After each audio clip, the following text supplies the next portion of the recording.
அஸ்ஸலாமு அலைக்கும் வரஹ்மத்துல்லாஹி பரகாத்துஹு. அல்ஹம்துலில்லாஹி ரப்பில் ஆலமீன் வ ஆகிபத்துல் முத்தகீன் வஸ்ஸலாத்து வஸ்ஸலாமு அலா ரசூலில்லாஹ் அம்மா பாத். ஃபக்கத் கால அல்லாஹு தஆலா ஃபீ மஹ்கமி தன்ஸீலிஹில் அஸீம் வல் ஃபுர்கானில் மஜீத் வ ஹல்லல்லாஹுல் பைய வ ஹர்ரமர் ரிபா. கண்ணியத்திற்குரிய எல்லாம் வல்ல அல்லாஹு ஜல்லஷானு தாலாவின் நல்லடியார்களே, எனதருமை சகோதர சகோதரிகளே, வட்டி என்பது மிக பெரும் பாவமாகும். அல்லாஹு ரபுல் ஆலமீன் தனது திருமறையிலே பல இடங்களிலே அது ஒரு பெரும் பாவமாகவும், அதை செயல்படுத்தக்கூடியவர்கள் அல்லாஹ்விற்கு எதிராக போர் புரியக்கூடிய பெரும் குற்றவாளிகளாகவும் அல்லாஹ் எச்சரிக்கின்றான்.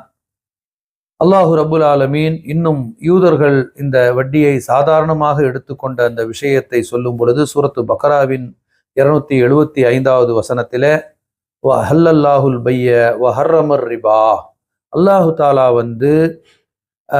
இந்த வட்டி என்று சொல்லக்கூடியதை ஹராமாக்கி இருக்கின்றான், வியாபாரத்தை ஹலாலாக்கி இருக்கிறான் என்று அல்லாஹ் தெளிவுபடுத்துகின்றான். இதை தெளிவுபடுத்துவதற்கு காரணம் என்னவென்று சொன்னால், அந்த சூரத்து பக்ராவின் 275வது வசனத்திலே அல்லாஹ் சொல்லி காட்டுகின்றான், யூதர்களுக்கு நாம் வட்டியை ஹராமாக்கினோம், ஆனாலும் சிலர் அதில் என்ன சொன்னார்கள் என்று சொன்னால், இன்னமல் பையு மிஸ்லு ரிபா, வட்டி என்பது வியாபாரத்தை போன்றதுதான். வியாபாரத்திலேயே நாம் பொருளை போடுறோம், வாங்குறோம், விற்கிறோம், லாபம் சம்பாதிக்கிறோம்.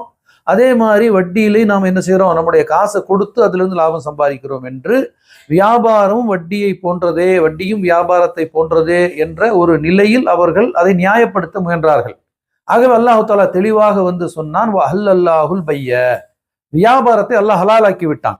வஹர்ரமர் ரிபா, வட்டியை அல்லாஹ் ஹராமாக்கி விட்டான். பணத்தை வைத்து பணம் சம்பாதிப்பதுதான் வட்டி என்றும், வட்டி என்று சொல்லக்கூடியது 73 வகைகளில் இருக்கின்றது என்று அல்லாஹ்வுடைய நபி ஸல்லல்லாஹு அலைஹி வஸல்லம் அவர்கள் எச்சரிக்கை செய்கின்றார்கள். ஆகவே தனிப்பட்ட ஒரு மனிதனே இந்த வட்டி என்ற செயலில் ஈடுபடக்கூடாது என்று மார்க்கம் சொல்லுகின்றது. சிலர் அறியாமையில் வட்டி வாங்கக்கூடியவர்களாக இல்லை என்றாலும் சந்தர்ப்ப சூழல் நிலையில் கொடுக்கக்கூடியவர்களாக இருக்கின்றார்கள். அல்லாஹ் அவர்களை அதிலிருந்து பாதுகாக்க வேண்டும். அல்லாஹ் அது போன்ற விஷயங்களிலிருந்து நம்மை மன்னிக்கவும் வேண்டும்.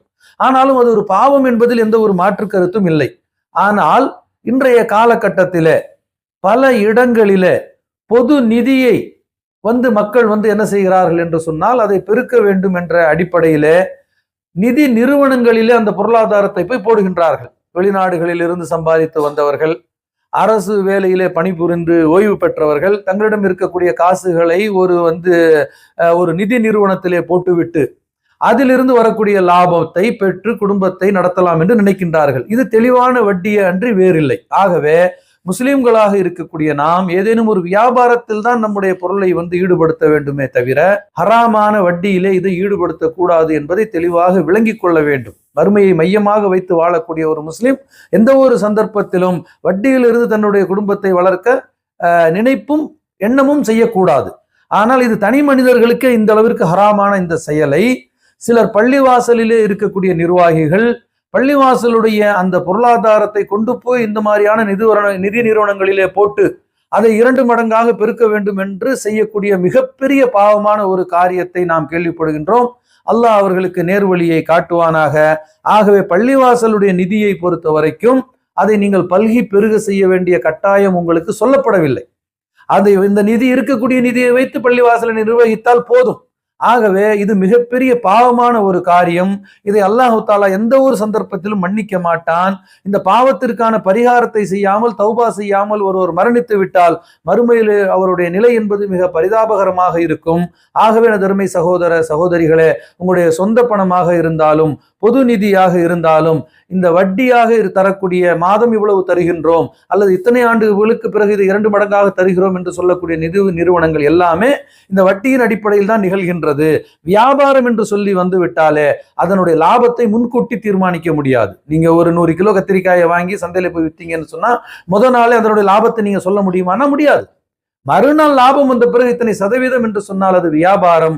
முன்கூட்டியே 1 லட்சம் ரூபாய்க்கு நான் 1000 ரூபாய் தருகிறேன், 10 லட்சம் ரூபாய்க்கு 10,000 தருகிறேன் என்று சொன்னால் அது வட்டி என்பதை தெளிவாக விளங்கிக் கொள்ளுங்கள். பள்ளிவாசலை நிர்வகிக்கக்கூடியவர்களை பொறுத்தவரை அல்லாஹு ரப்புல் ஆலமீன் சூரத்து தௌபா 9வது அத்தியாயத்தின் 18வது வசனத்திலே இன்னமா யஅமுரு மசாஜித லில்லாஹி மன் ஆமன பில்லாஹி வல் யௌமில் ஆகிரி வ அகாமஸ் ஸலா வ ஆத்தஸ் ஸகா வ லம் யக்ஷ இல்லல்லாஹ், அல்லாஹ் ரப்புல் ஆலமீன் தனது திருமறையிலே சொல்லி காட்டுகின்றான், பள்ளிவாசலை நிர்வகிக்கக்கூடியவர்கள் அல்லாஹ்வை விசுவாசம் கொண்டு, மறுமை நாளை விசுவாசம் கொண்டு, தொழுகையை நிலைநாட்டி ஜகாத்தையும் நிறைவேற்றக்கூடியவர்களாக இருக்க வேண்டும். எந்த ஒரு சந்தர்ப்பத்திலும் அல்லாஹ்வை தவிர வேறு யாருக்கும் அஞ்சாதவர்களாக இருக்க வேண்டும். ஐயன் கூடும் மினல் முஹ்ததீன். இப்படி இருக்கக்கூடியவர்கள் தான் நேர்வழியில் செல்வதற்கு தகுதியானவர்கள் என்று அல்லாஹ் சொல்லி காட்டுகின்றான்.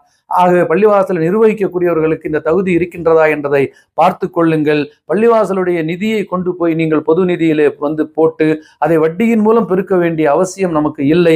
இது அல்லாஹ்விடத்தில் மிகப்பெரிய பாவம் என்பதை விளங்கி, அறியாமையில் இந்த காரியத்தை யாரேனும் செய்திருந்தால் அல்லாஹ்விடத்தில் தௌபா செய்து இதிலிருந்து உங்களை நீங்கள் காத்துக் கொள்ளுங்கள். எல்லாம் வல்ல அல்லாஹு ரப்புல் ஆலமீன் எல்லா முஸ்லிம்களுக்கும் இந்த பாவத்தை விளங்கி அதிலிருந்து தங்களை காத்துக் கொள்ளக்கூடிய பாக்கியத்தை தந்தருள்வானாக. வாஹிரு தாவானா அல்ஹம்துலில்லாஹி ரப்பில் ஆலமீன். அஸ்ஸலாமு அலைக்கும் வரஹ்மத்துல்லாஹி வபரகாத்துஹு.